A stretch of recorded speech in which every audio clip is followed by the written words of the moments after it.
Oh, good day.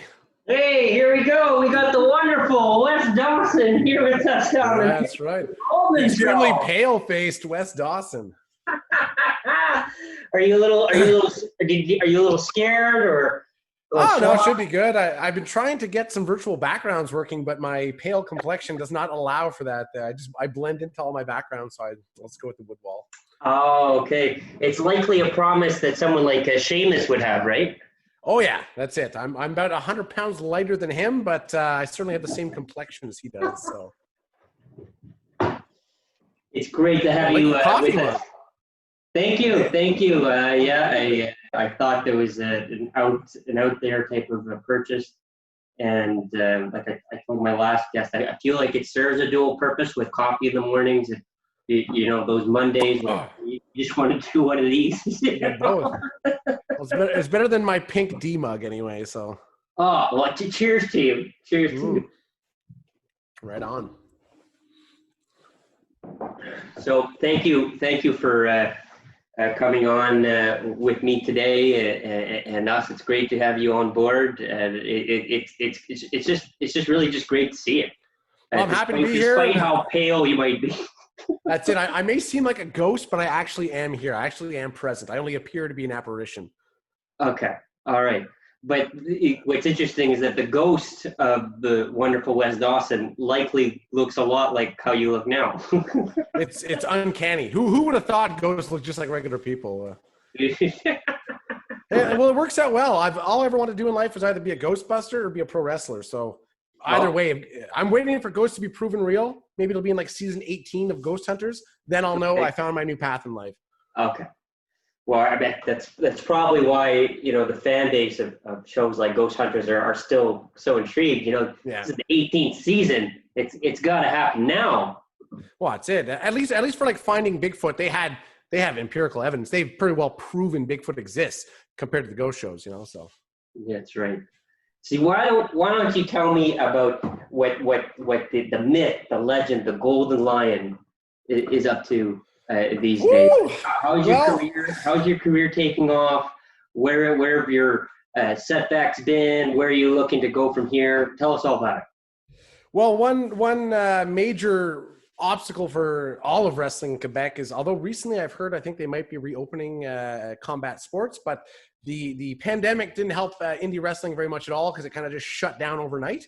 And because it's kind of like in that carny gray zone of sports, it wasn't officially announced if it's reopening or what they're allowing. So it's kind of waiting to see when it picks up again. So mainly I've been focusing on my podcast, Gabagool and 8, and that's been my my creative outlet for the past little while anyway, if you want to call it that. Well, that's a stretch, but you'll have to share with us the link. How often are you doing your podcast, and for how much time? Definitely. When during the week? They come out every Wednesday. I post them at like 4 a.m, so that those like strung out truckers, they can get a chance to hear it before anybody else. Okay. But usually Wednesdays, new episode every week. They're Gabagool and 8, so it's always within an 8-minute block. It's concise. It's well thought out. It is the pinnacle of podcasting. It's like a 3-hour podcast crammed into 8 minutes. It's truly a work of art. So I suggest anyone who enjoys highbrow and sophisticated humor, check it out. It's right up your alley. It sounds so sophisticated that if anybody is running a podcast out there or thinking about running a podcast or has ever seen a podcast, they should be watching your podcast to know how it's done. Oh, yeah. Oh, without a doubt. Without a doubt. I touch all sorts of controversial subjects. We really get into the nitty-gritty of the human experience. So I think it's something that everyone can relate to, whether or not they like me, hate me, whatever it is, just give me a listen. So I like what's sticking with me thus far is that you've actually thought about a very particular niche of customers, those truckers that are up that early in the morning, and that is mostly your basis for releasing it that's right. 4 a.m. I think that's genius. Well, I think all the questionable pictures I get a lot of like weird photos texted me. They always seem to be in the cab of a truck. So I figured I must have a large demographic of either hardworking or, like I said, strung out truckers. One or the other. They're up late and they're sending inappropriate photos to me. So. Mm-hmm.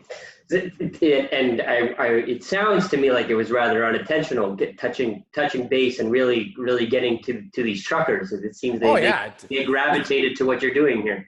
It's certainly not a complaint. Hey, I love the human form. So the pictures, I appreciate them. They're art to me. I like those. If I could publish them without having my podcast pulled off the web, I would. But for now, I just enjoy them in my own personal library. But you got to serve who wants it, you know? So I don't care who you are, where you're from, your background. If you're into Gabagool and 8, I will personally drive to your house and shake your hand if you live within 10 minutes of me. It's a very big commitment that you're making there, and I'm sure your fan base appreciates that. Were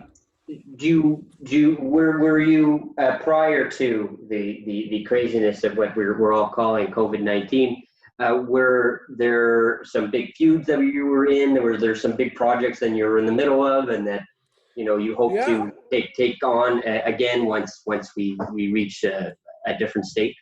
Well, that's it. My main driving force is pro wrestling. Of course, we got Team Tight right here. If you want, still got a trunk full of shirts. Anybody's interested? Excellent.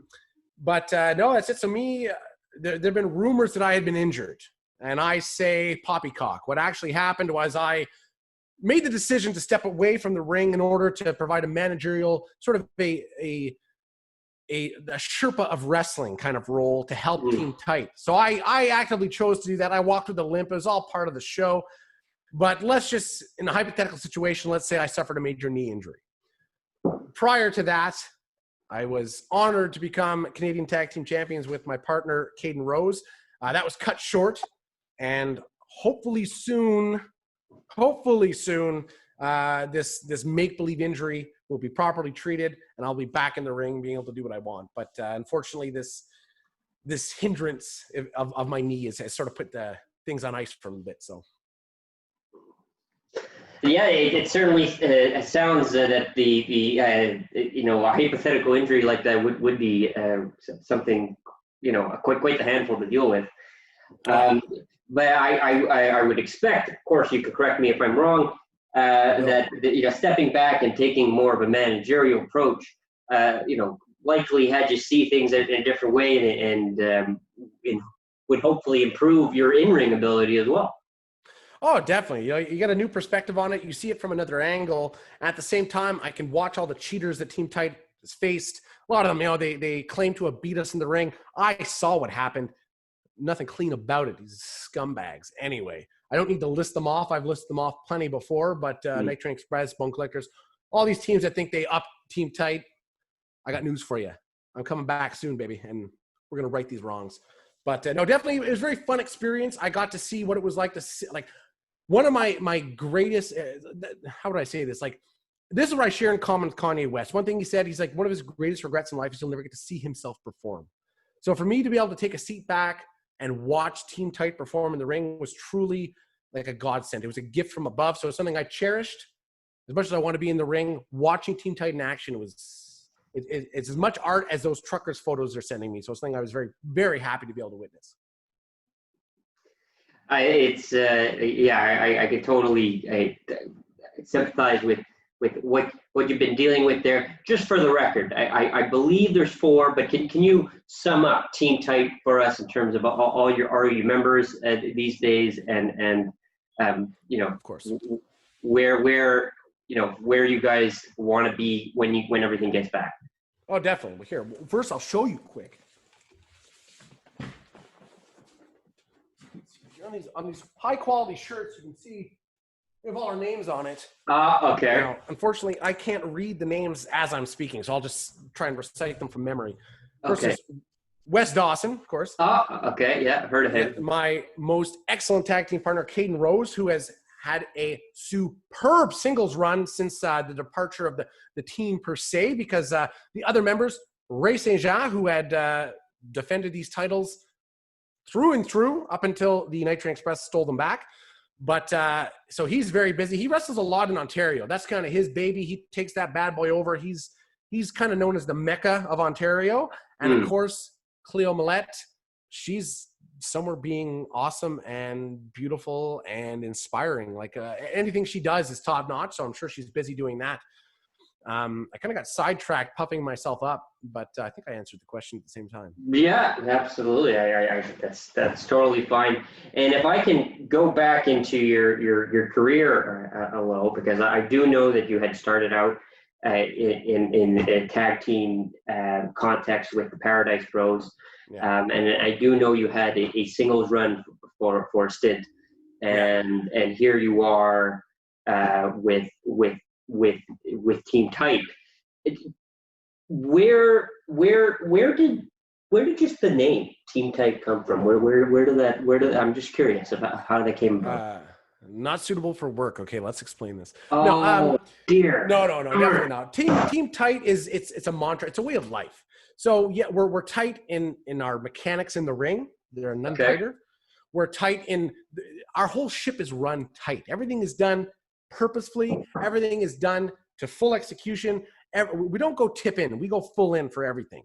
So this way, Team Tight, I felt it embodied the mindset that all four of us shared. You know, it started out as like just a little pebble, and then it grew into this monstrous gift from above that everyone can now enjoy. And I think Tight just embodies our mindset that we don't do anything loosely. Everything we do is done for a purpose, and it's done right. I like that. And your shirts, your gear is always tight. That's right. You guys look like you're running a tight ship. You know, and you're setting an example. Well, we make sure our gear is always one size too small. Hey, it shows off the goods. Okay. But also to keep it tight. And all of our merchandise, you buy a large, it's a medium. You buy a medium, it's a small. You buy a small, we don't have any. This way, our fans feel bad about themselves, makes them want to get in the gym a bit more. And secondly, it just goes along with the gimmick. So it's great. That's a very clever idea. I like that. What is your tag team finisher? Do you guys have one? I do apologize. I haven't been out to one of your events recently. Why I'm asking some particulars. This interview is over. It's over. Okay. No, well, when tagging with Caden, unfortunately, I tagged with Ray a few times on the onset, but we didn't get enough time to really create a move set for ourselves. We just went in there as the two godlike kings that we are and kicked some ass. But at least with Caden, I really worked a lot with him together, one-on-one, practicing in the ring. So we had our move. We called it the Destructive Power. But to abbreviate it so it's not too much for the announcers, it was the DP. So we were DPing people all across the province. We went into all across the country pretty well. We're just DPing people left, right, and center. And that was something that brought us a lot of enjoyment and a lot of pride as well. That's awesome. I think that's great, and I'm so excited for you in what you're doing. Can you actually speak to our viewers a little bit about Tujo Wrestling and how it changes your life, and maybe why way back when you decided to take that leap, and how that's changed you ever since? Yeah, definitely. Like pro wrestling is something I've always loved. My whole life, something I've wanted to do, something I wanted to try.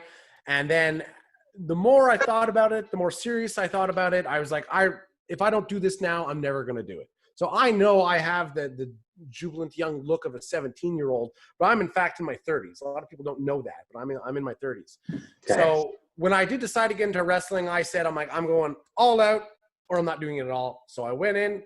I dropped about 80 pounds at the time. Pure love. Like that 80 pounds, women loved it, but I was like, it's too much for the ring. Dropped about 80 pounds. And then I joined the premier wrestling school in Quebec, probably all of Canada, the Torture Chamber Pro Wrestling Dojo, TC Pro Dojo on Instagram. And Drew Onyx, the head coach there, it was great. In the ring, we don't always agree because, of course, he was on an opposing team for me that did us no favors. But as a coach, top-notch, 5-star. I loved every second I spent at the chamber. Every second I do spend at the chamber, like everything's been put on hold. But me, it was the challenge of doing it, the challenge of being able to do it, seeing how well I could do it. The more I did it, the better I was at it, the more I enjoyed it. And then it just kind of went from there. So as soon as I got a taste of it, and I was like, I can do this. I realized I made the right step, but it was certainly a lot of hard work and a lot of sacrifices, because it's for the first 2 years of my training, I lived about an hour and a half from Montreal. So I was doing 3-hour round trips to and from the dojo when I went to train 4 days a week. So. Hey, if it's what inspires you and it's what gets you up in the morning, it's what gets you excited. Well, like, an hour and a half trip, it doesn't become so much of a long drive in the end. That's it. So I think that's great. Do you have any goals or aspirations about where to bring your wrestling career? Are you quite content in where you've gotten, and wherever you end up going, great, but you're wonderful regardless? What's your approach to that? No, really, it's just straight to the top. No, obviously I want to go as far as I can. But my goals in the short term anyway had been to start wrestling more across Canada, and then the plan was we were booked in Toronto after we won our titles. We were supposed to go to Toronto in 3 weeks, and then we were setting up something to go wrestle out in Nova Scotia as well. So it's like we had all these plans in the works, all these things were building up, and then this rumored injury that I'd suffered kind of put the kibosh on that, and then I'll have to pick that back up when we come back. But I love working with Caden, so that's something that, anywhere we wrestle, it was always a pleasure. So I just want to get back into it. I don't care if there's 10 people, 10,000 people. I just want to get back in the ring desperately. So. How does one stay motivated, stay in shape during an absence from the ring like this? Well, to stay in shape, I work out constantly anyway. Like I never stopped training. Obviously, I couldn't run quite as well because I was walking with a limp for a few months. Mm-hmm. But no, I just keep training because it's in wrestling. This thing is there's never an off season, and it's like you can get booked anytime, you can get dropped off a card anytime, so you always got to be ready. And then for the motivation aspect, Jack Daniels, just bottle that a day, you're just ready to go. You'll be surprised what you can lift from shit face on Jack Daniels. It's powerful stuff. So if there are children listening, stick with Four Loko until you're a bit older, then you can step up to Jack Daniels. Yeah, if you want to transition to the Jack Daniels, probably.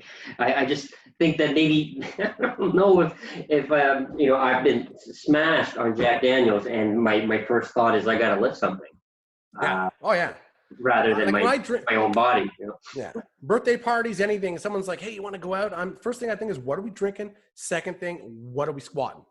Those are my two biggest concerns before wrestling. That's in high school. That's why I was like, what are we squatting today? And then people are like, you don't even squat that much. I'm like, yeah, I know.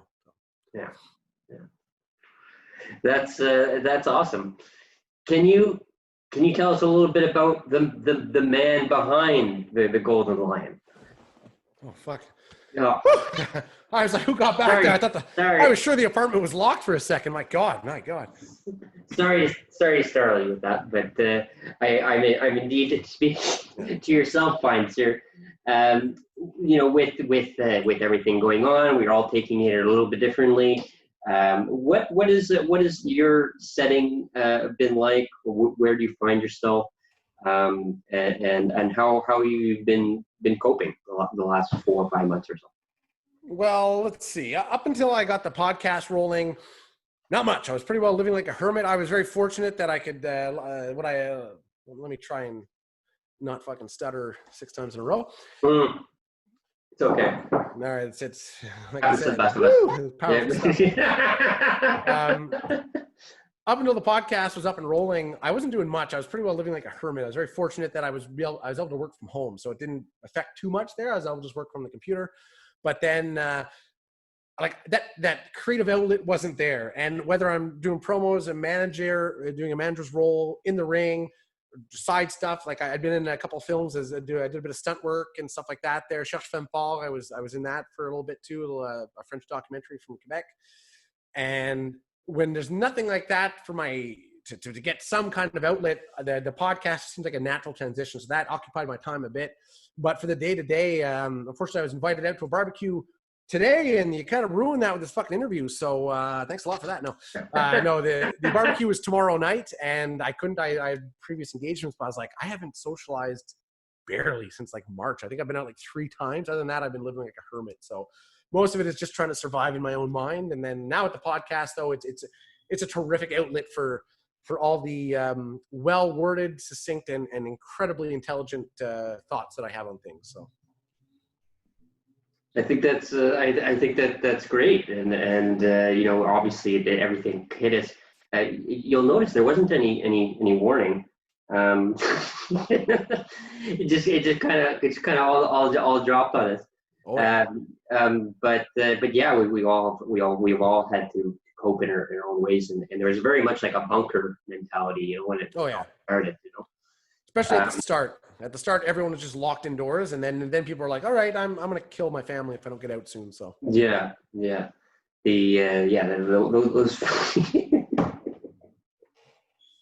it's true. I used to have 2 brothers, but I almost let that slide without commenting. How is your family doing? deadbeats, just fucking can't stand them one bit.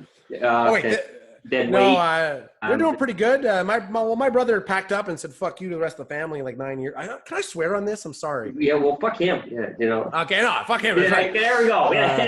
Well, I've noticed on Gabagool and I got a new brother. That's it. No, he moved out to Nova Scotia like 9 years ago. So I talked to him primarily on FaceTime and Messenger and stuff. Oh, that's it. So, so I keep in touch with him, but my family I see day to day. They're doing good. They're, you know, my mother, she's just busy working and stuck in this. Same thing for my sister. Nothing too exciting, but I think everyone's kind of happy that we're transitioning out of this. Yeah, a little refill. All right. Yeah. Yeah, because the cursing, I realized, like, you know, people say like, "Oh, who's the man behind Wes Dawson?" Well, he's very, very much the same person. I may be a little less vulgar in public settings when I'm not on. Yeah. But I noticed in Gabagool and 8, I'm getting progressively more vulgar and offensive as I go forward. So I was like, by episode like 26, I'm just gonna be me just saying "fuck" for like 1 minute straight. Have you thought that might just be natural aging? I think it's honestly just my bitterness in life. This shit again, and just vent that out to somebody. Oh no, not this intersection. Every day, not this skill post. It's always the same. Red, yellow, green. Jesus Christ. Come on, change it up. You know, make it interesting. Oh no, put a blue in there and just see what people do one day. You know. You know, and that's great. It sounds to me like you've been able to work at home. How is the activity that you do to bring in some dough? Is that treating you well? Are you enjoying that aspect of your life? Well, it's going pretty steady. I think because people are stuck at home, because a lot of the work I do is my OnlyFans page, where I post risque photos of me without actually exposing any nudity, and people pay for that. So visit my OnlyFans page. It's great. It's a way to be kind of skanky, but not actually admit to being a skank. It's great. It's wonderful. I don't mean to offend anybody who's on the OnlyFans page. My other people who are performing on it, no disrespect. It's just I find it a very funny outlet. No, I work for as exciting as what I consider my main job is, pro wrestling. My side job is not very exciting, and I deal with construction contracts, public relations, and provincial law. So it's very exciting stuff. It's I can't sleep at night. I'm so excited thinking, hey, what new stupid fucking amendment are they going to put out now that'll make my life more difficult? But no, it seems to me like it just makes a lot more sense. You know, you put it quite well that your main job and your main focus, your main passion, it is your wrestling, and I think that probably makes your side job all the more tolerable. It makes more, Oh you know, yeah, it's it. it fits, you know, it allows you to do something else. Oh, definitely. And it's not like I love the people I work with. So that's the main thing. It's my coworkers. I love them to death. Oh, fuck them. Oh yeah, it's it. Fucking deadbeats. Oh, okay. Let me say their names out That's publicly. my All right. coffee mug. Yeah. Here, I wrote down over the past 8 years I've been there all my issues with them. Hold on. No, like for the most part, work can get mundane. But a friend of mine, a former friend, he's a deadbeat also.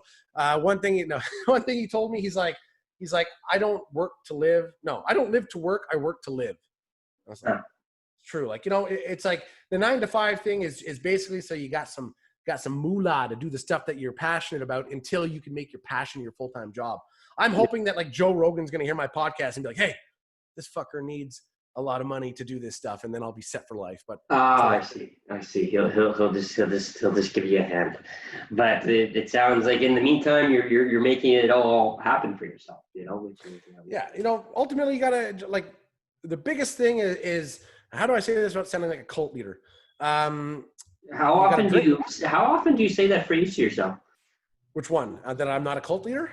How do I say this without sounding like a cult leader? Oh, that's a daily occurrence. Like pretty much anytime I speak, I have to like legally. I've been advised to put that as a preface on everything I say because it's you tell people to drink stuff and get in my rocket ship. It doesn't go across very well with parents. So no, I don't know what I was talking about now. Cult leading. You want to start a cult? What was it?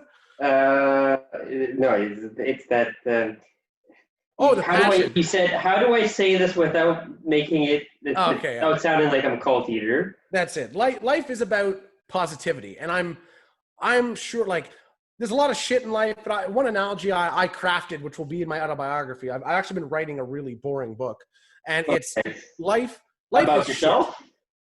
Well, basically, yes. I'm the center of the universe in my world. So I am the sun in this world, okay? Okay, all right. Like people are going to take this as cynical, but it's not. I'm a salty individual, but I'm a positive salt. Okay. So like life is shit. And there's different ways you can approach that. Either you can deny it and say, no, it's not. There's no shit in life. And the next thing you know, you're just surrounded by shit you can't get out of. You can ignore it, push it aside. Same problem. You're surrounded by this surmounting pile of shit. Or you learn to like the taste of shit. And then when you learn to like it, you gobble it down and then you're free to do what you like. So the stuff I don't like, I do it happy, I'm done. And then you get into your passion projects. You just got to do something that makes you happy. If it's your OnlyFans page, if it's a podcast, and there's not enough podcasts. That's one thing. We need more podcasts. I might open 6 or 7 more because I find online there aren't enough of them. And just find something you're passionate about, something you like doing, and just go all in. There's nothing I don't do at like 100%. So whatever it is, if you want to smear feces on a sign and say it's art, then eat some corn and let it rip. Like make that 100% of your effort, and it'll be rewarding in the end. Well said. Eat some corn.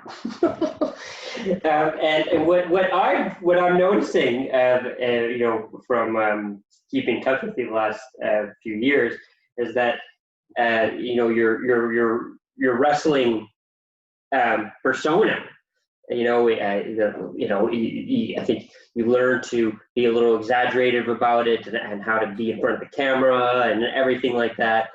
And, it sounds to me that you haven't gone about splitting yourself in those two facets. This is who I am when I'm wrestling, and this is who I am outside of wrestling. You very much have blended it all as it being more about who you were already, and further exaggerating the Wes Dawson that was already there. Well, that's it. Like, one of the biggest cliches in wrestling is you got to take who you are, kid, and crank it up to 11. And that's how you get the best gimmick, the best character work. Huh. And like me, if I'd gone in and the promoter was like, I need you to be a space cowboy. I would have been the best goddamn space cowboy he's ever seen, but it wouldn't come as naturally. Like, at least Wes Dawson is such a natural extension of myself. It's like, I say like I'm a positive, salty person. Pretty much remove the positivity and just sprinkle more salt on top of that Himalayan sea salt, and then you got Wes Dawson. So it comes naturally, and just talking shit to people is something I've been doing my whole life. So that way it works out very well. Not many people know I have a split lip under this finely groomed mustache from just doing that, from running my mouth to people and then got my mouth punched in. you had to catch it. When Oh, it yeah, no. started to go away, you had to bring it back. Woo. Yeah. It was a close call. That's great. We're gonna just pause here for about 20 seconds of awkwardness. I really kind of welcome those. So let's just do it together. Okay.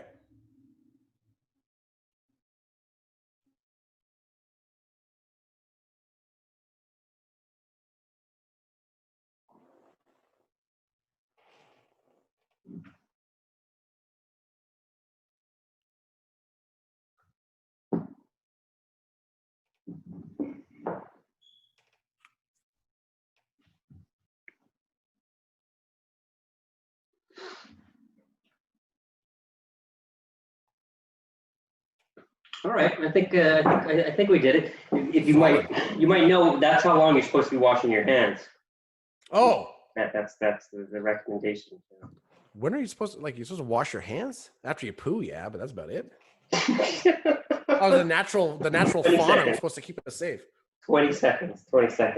Actually, a friend of mine did give me a tip because, when you're standing there just going like this for 20 seconds, it does take a while. But if you do 5 seconds, 5 seconds, 5 seconds, 5 seconds, it makes a little more sense. Not bad. I just use bleach. I find it works really well. Yeah. Have you thought that this might be contributing to your paleness?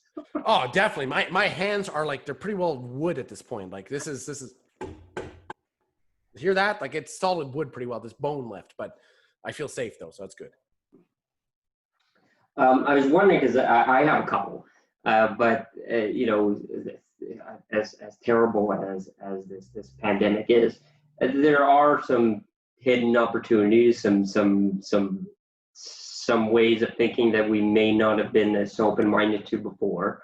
And I certainly have. I've picked up a few quirky hobbies and habits. Is there something new that you've started doing at home?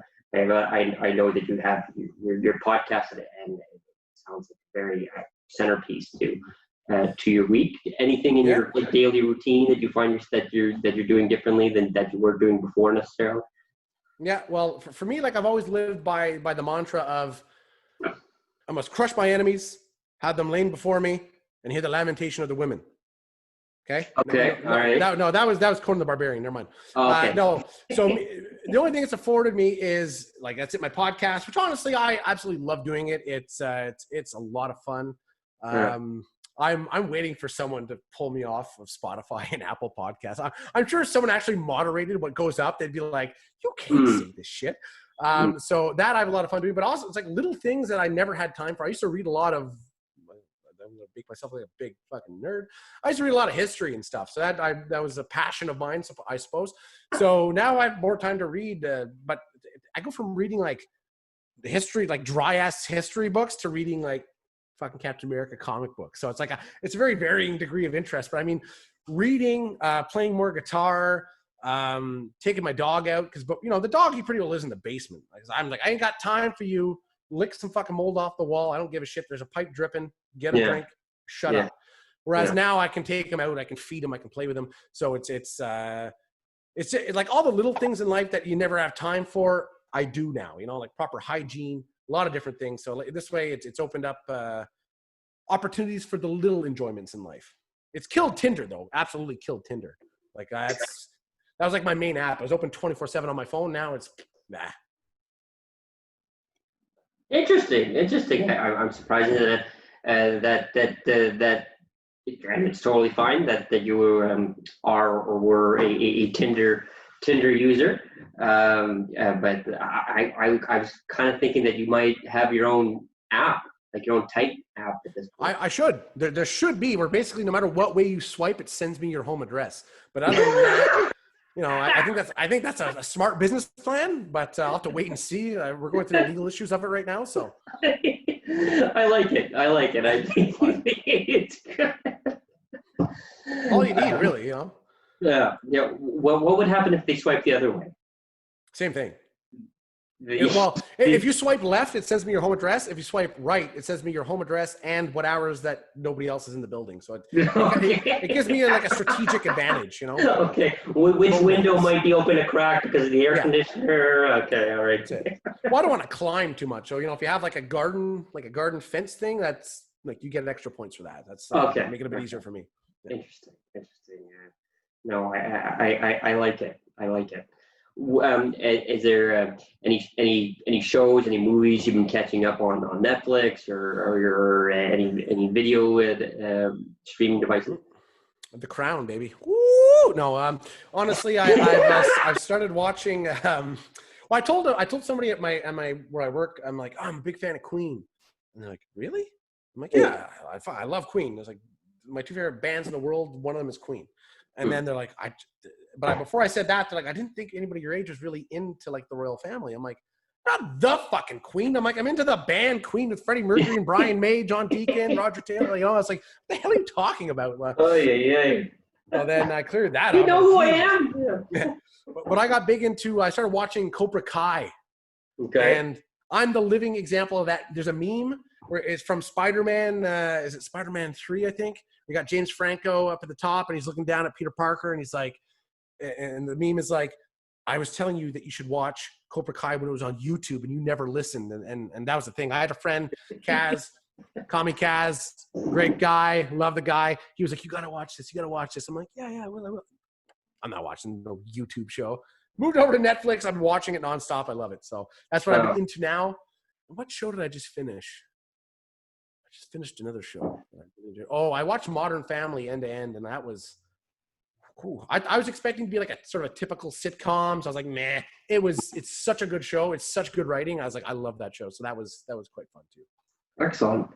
I gotta ask just because I know you're a fan. I know you like comics. What's your feel about what's going on with the MCU lately?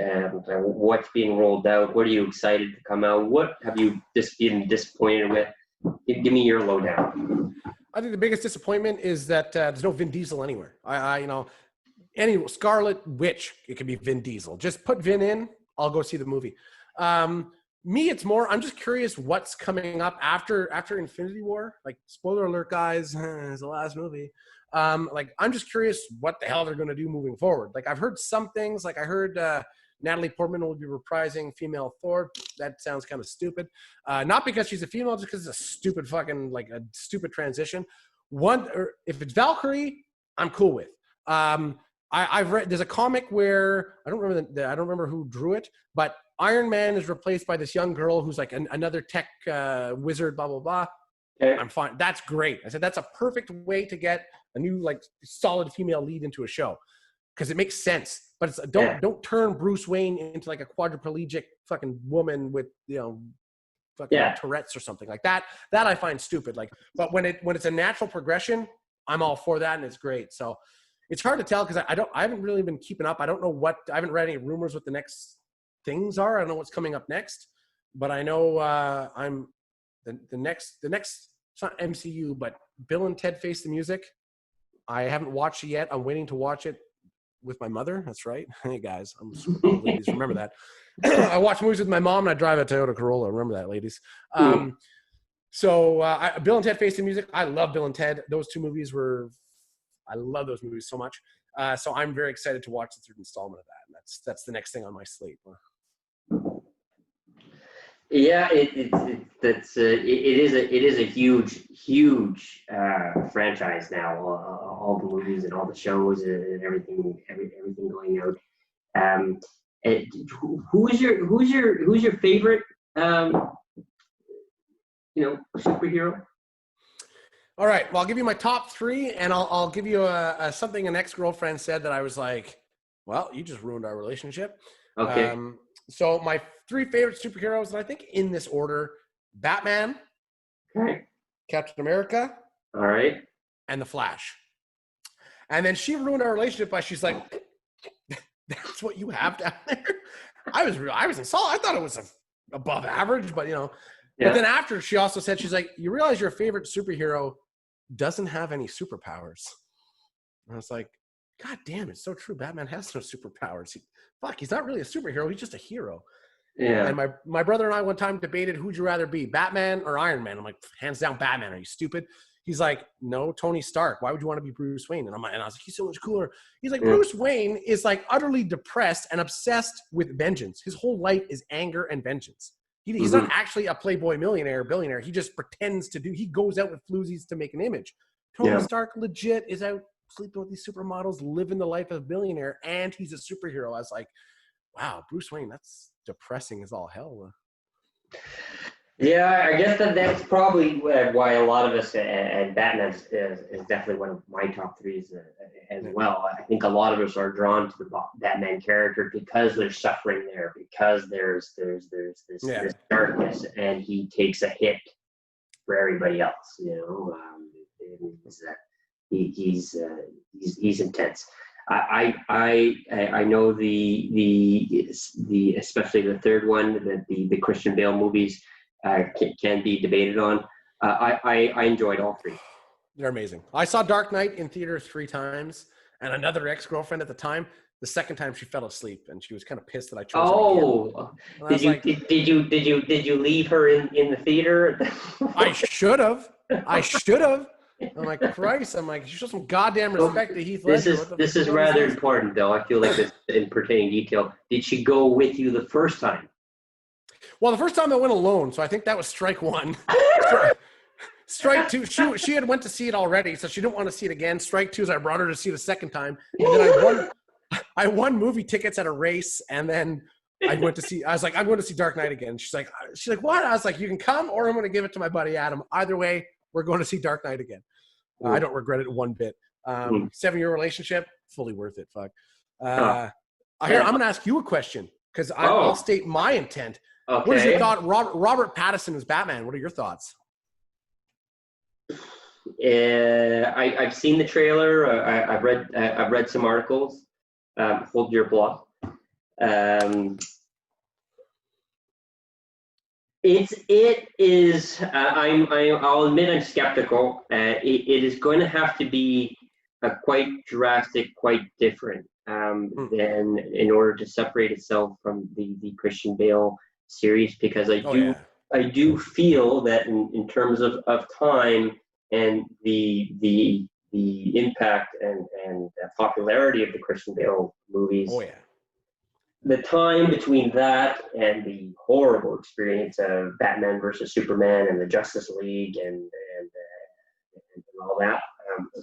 Sorry, we're talking. It's a different. If it's like a different universe, it's like a different world. You know what I mean? But still, it followed the Christian Bale series, and now we're doing the Robin Pattinson Batman.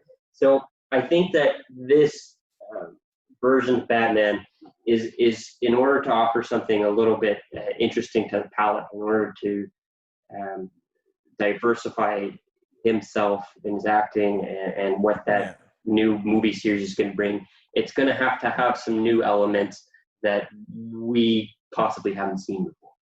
Oh yeah, it's like when they reboot Spider-Man 6 times in 4 years. Like, you're not that excited to see the new one, although Tom Holland killed it. But no, it's me. I always loved, like, the Tim Burton and Michael Keaton Batmans were my favorite until Christian Bale's and Chris Nolan's. I love those movies so much. But that being said, because the reason I asked that is I've been touting it to anybody who wants to hear it, even people who don't want to hear it. I just yelled at them even louder, more obnoxiously. Is because, like, honestly, Team Jacob. I just put that out. I was Team Jacob. Okay, I was all for the werewolves. But when I heard Robert Pattinson, is that what werewolves sound like? It's identical. That's what I remember from the movies. Well, same ex-girlfriend that didn't want to go see Dark Knight. I took her to see all the fucking Twilight, so I think it was a fair trade-off. Good God. So all of them? Okay, all of them until we broke up, and I was like, I wanted to see the end, but I'm like, I'm not going to pay theaters to see the end. I'll watch it. Did you break up during the movie? Maybe right before the movie started. I can't do it anymore. We followed Bella and Edward's like arc identically. You know, I put on glitter and stuff. It was great. But there are 2 reasons why I'm backing. I was going to call him Edward Cullen. It's Robert Pattinson. 2 reasons. One, he has COVID. No, that's not. He does have it. That's not why. When I first heard Ben Affleck as Batman, I took a dump on him like everybody else. I was like, boo, boo. I thought he was a good Batman. I like Ben Affleck. I like that he's almost like Batman from Dark Knight Returns, the fucking Miller's comic there. You know, like I found like he was like this gritty, angry, aggressive Batman. So I like that. So I was like, you know what? On the onset, I'll wait and see it. And I thought, I'm like, this dude, like he's got the big, strong jawline. He's got like that angry, brooding face. And he always plays like these dark roles where he's like, he doesn't play like a bubbly, like, hey, I'm a Hello Kitty. Like he's always like very kind of angry, cynical. So I was like, I like that kind of Batman. And then when I saw that trailer, when he beat that guy's face in like 4 shots too many, I was like, I think I'm going to like this Batman. I think I'm going to like this Batman a lot. And it was, I watched it, and I watched the Justice League. I just think that it didn't give Batman the type of elevated platform, type of background that we had just recently become accustomed to with the Christian Bale series. They kind of they didn't throw the movie together necessarily, but he had 2 big time superheroes and the same thing. Wonder Woman came in, and then it was a Justice League thing, and a lot of these other DC superheroes, there wasn't a lot of backstory that was done on them. It did kind of feel a little bit all wrapped up. For sure. Done DC, in a hurry to try and keep up with what MCU was doing, when I actually believe that if DC, I think they still have the opportunity, if DC rolled out their stuff properly, I think there is a possibility that they could one day overtake the MCU. I think that is a possibility. Sure. But if they try and play catch up with the MCU, they won't. They have to play their own game. They got to really stand alone and highlight and make their big time superheroes as big time as they are. And I think they could totally do it. It was way too rushed. Like MCU was like a slow burn over 15 years. Like they slowly, like when I first saw that, I loved Captain America, and the movie from the 90s, when I rewatched it, I was like, it's so bad. So when they rebooted it with Chris Evans and it was so well done, I was like, there's so much hope for the franchise. And it got better. Like every movie they put out was, even the ones that weren't that great, were still good. And they slowly built it into this like magnus opus in the Avengers series. Whereas DC was like, we're like 10 years behind, get this shit out. And you can see it's rushed. I like that their movies are darker, but like the Justice League movie, had they followed, because the Justice League movie is a lot, I think it's the Flashpoint Paradox almost, that they follow a bit, like with Darkseid and all that shit. Had they done that true to the comic, I think it would have done better. I had read that they tried to shoehorn in a bunch of comedy last minute to try and compete with the event. The Avengers were like action comedy. DC was like dark, gritty despair and action. But I found they shoehorned all this comedy in, and it didn't fit. It didn't make sense. And like, let's say like Aquaman came out after Justice League, I think, didn't it? Or did it come out just before? Something like that. And then Aquaman 2 came out right after that. Like, It basically, like, if it had it not been Jason Momoa, I don't think anybody wanted to see it, because it was just like, bang, you have to see this movie to make sense of the other ones. Yeah, it's too bad, because the characters are so good. They're so good, and they just and Henry Cavill with his CGI friggin' herpy lip was just horrible in Justice League. That he had that CGI lip. I'm like, my God, give him a cool like Sub-Zero mask. Get him a napkin or something. Let him like have him drinking a coffee. Like, do you believe? Yeah. It was terrible. Yeah, it's too bad, and it's interesting as we come to the close of the show here. I was talking comics at the end with my previous guest, and we got into Ghost Rider. Who I am extremely passionate about. And I just can't wait till they unveil him and give him the proper spotlight that he deserves. I think there's still quite a bit of time, and it might be a few more years, but I'm definitely really excited about that. Just because I was a little disappointed about the casting decision in the other ones. We are 2 different entities, 2 different people. Wes Dawson, it's going to happen where we're going to come at a disagreement I believe that's okay. Oh, But if it's a real problem for you, you can have your people contact me. And okay. yeah. Well, I should have you on. I'll have you on my podcast. How's that? That'll be awesome. Oh, okay. All right. Hopefully, a we lot can of do. my guests seem to have this pent up like negativity towards me. A lot of my guests they say a lot of hurtful things. So hopefully, I can get someone to say something positive to me. And I was going to say about your Ghost Rider. I have sitting in my Amazon basket actually. Two things about that. Was there's a Ghost Rider, I think it's called the Cosmic Rider or something, where it's Frank Castle. Your shirt made me think of it. It's Frank Castle takes on the mantle of the Ghost Rider. So the Punisher becomes Ghost Rider. And I was like, take my money. That sounds amazing. Yeah. And people say money can't buy happiness. Well, I just bought The Office, the full series on DVD. And let me tell you, I feel damn happy about it. So I think money can't buy happiness. Good for you. Good for you. What's that? I've seen it quickly. The space.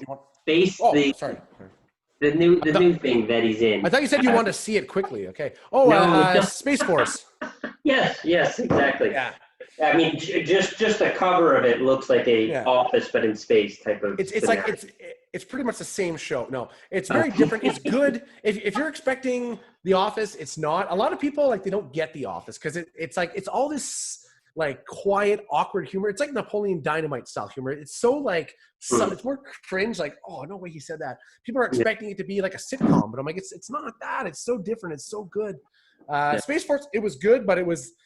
Like The Office, I've been watching on a nonstop loop for like the past 6-7 years. And the reason I bought it on DVD is because it's coming off Netflix. So I was like, this way, this loop will never stop. I'll just continue watching it forever. Okay. No, for sure. That is definitely one of the funniest series. Really like takes you out of whatever you're doing, whatever scene you're in, whatever setting, whatever problems you're dealing with. That stuff is always hands down hilarious. Oh, yeah. It's good stuff.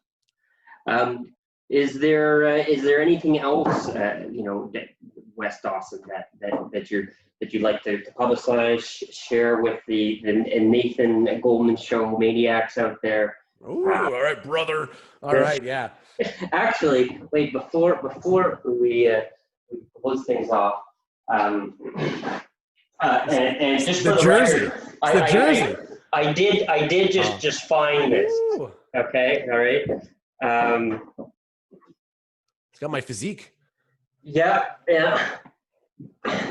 So, I mean, I'm happy to send this to you so that in the meantime, until the arenas open up again. I'm gonna bolt that onto the hood of my car. Sure. Yeah, you can do whatever you like with it. I'm happy to send it to you, and it's something that you can. Muppet or reference or use metaphors for what you plan to be doing, I only stopped playing with action figures because my dad was making fun of me. I'd still be doing it today, but I didn't want to disappoint my father any more than I already have. That makes me think of our grad trip that we went to New York. Oh yeah. And we the two of us were quite excited because at the time the WWE New York was there, or I think they might have closed. It was closed down. by the time we got there. They might have closed down like 2 days before we got there or something. Even though it had been open for years. And obviously we had all this extra expendable money that we could spend, and you had decided to devote yourself to 4 large Ninja Turtle dolls. Still got them. That's right. Oh yeah. My dad's like, how much does those cost? I was like, oh, they're like $10 each. I paid like $60 American each. Oh my God. And you had told me very vividly exactly what your exchange was with your dad about that. Dad just like, so you bought dolls? They're not dolls. They're action figures, collectibles. Yeah, from that trip, I have a photo of you and I holding hands walking down the street. I also have a photo of another friend of ours, Nico, pretty much thrusting me from behind as I'm bent over. I don't remember why, but I found that in an old stack of photos. I'm like, well, that's a great thing to have in my fucking repertoire. That's great. Of an actual photo, like it was taken with disposable. Old school. Okay, Old yeah, school. yeah. Oh, yeah, Oh, yeah. wow. Okay, cool. I'd like to see that. I'd like to see that. I'll try and pick them out. I have some good ones. Okay, great. Great. That's awesome.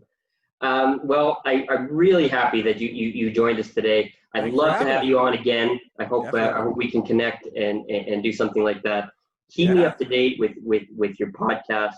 Do you record your podcast? Is it really just audio, or it's all audio for now? I wanted to do a web series initially, but then I've written out way too many sketches, but then the logistics of filming it, especially in the COVID, it was very hard to get people together and get the stock I need to film it. So I said, I'll just go pure audio. I was thinking about maybe doing a video format, because I released the podcast on YouTube also. So I figure if I have a video, it might be a bit more interesting than just watching the name of the podcast for 8 minutes. But yeah, no, definitely. If anyone wants to keep up to date with stuff, I use my Facebook page. Facebook, pretty much I link my Instagram to my Facebook. I barely use Facebook because I find nobody really uses it anymore. Or if they do, they don't engage on it. People engage more on Instagram. So wesdawson.tcprodojo. Yeah, I'm pretty sure that's it. wesdawson.tcprodojo is my Instagram handle. Wes Dawson on Facebook, and Gabagool, Gabagool, Gabagool in 8. You can either find me on Spotify, which is my preferred listening device. You go on Apple Podcasts. You can search it in Google. You can ask your mother about it. You can go pretty much anywhere you search Gabagool in 8, you're going to find that podcast. And honestly, it'll change your life, whether good or bad. You'll end up in the street, or you'll end up a strung out trucker, or you may end up on bigger and better things. Who knows? Did you just say, you're saying I could ask my mother and she's going to know about it? Oh, yeah. You know, when she's hiding out in the bathroom, says, I don't feel well, it's because she doesn't want your dad to hear my sensual voice. So that way it's going to hide away and be like, hey, no, I'm doing some work, honey. I'm listening to Wes Dawson. It is always a pleasure. It is great to see you. It looks like you're doing well. You have some exciting things on the go. Got some long ass hair too. Look at this. The golden line is not the golden line for nothing. No, it's a real mane I got going. It'd be weird if you were a brunette, or if I was bald. Well, if I go bald, I always said I want to get a skullet. I want to get like the Hulk Hogan thing, so I can wear bandanas. And that's pretty much that's all I want to go bald for. So. Take care of yourself, my friend. This has been the Nathan Coleman Show. Tune in with us next time, and we hope to see you here again very soon. Definitely. Thank you for having me. All right. Have a good one.